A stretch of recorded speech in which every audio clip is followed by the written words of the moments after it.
लीजिए अब्दुल्ला बाबा। शुक्रिया। ये लो भाई। बहुत शुक्रिया भाई आपका। गर्म है, जरा ख्याल से। जुलकर बेटा, तुम भी घर जाओ, यहाँ इंतजार ना करो। मैं कहीं नहीं जा सकता अब्दुल्ला बाबा, यानी आपको यूं अकेला नहीं छोड़ सकता। इसके अलावा मरियम अम्मी ने ताकीद की है कि अब्दुल्ला बाबा को बिल्कुल अकेला मत छोड़ना।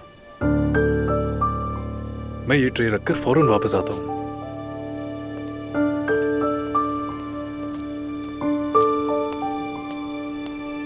उमर का सुन के अफसोस हुआ। भाई खुश आमदीद। सब ठीक हो जाएगा। अब्दुल्ला साहब, जाहिर है आप अभी बहुत शर्मिंदा होंगे, समझ सकता हूं।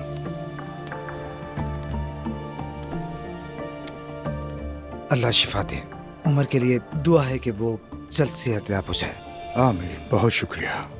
कहीं भी कोई गलत फहमी ना रहे, इसलिए आपको एक बात बताना बहुत जरूरी है अब्दुल्ला साहब। नूर अपना काम मेरे चैनल पर जारी रखेगी। वो एक मेहनती और काबिल लड़की है। नूर इस्तीफा देने आई थी, मगर मैंने इनकार कर दिया उससे। कारोबार अपनी जगह और जाती जिंदगी अपनी जगह। अल्लाह आपको जज़ा दे। बहुत शुक्रिया। खैर, कहते हैं कि आयादत मुख्तसर होनी चाहिए। दुआ है कि वो जल्द सेहतयाब हो। अगर किसी भी चीज की कोई जरूरत हो तो मैं हर वक्त हाजिर हूँ। हम आपके एहसानमंद हैं। शुक्रिया। शुक्रिया। वैसे अब्दुल्ला साहब, आपको बहुत बहुत मुबारक हो।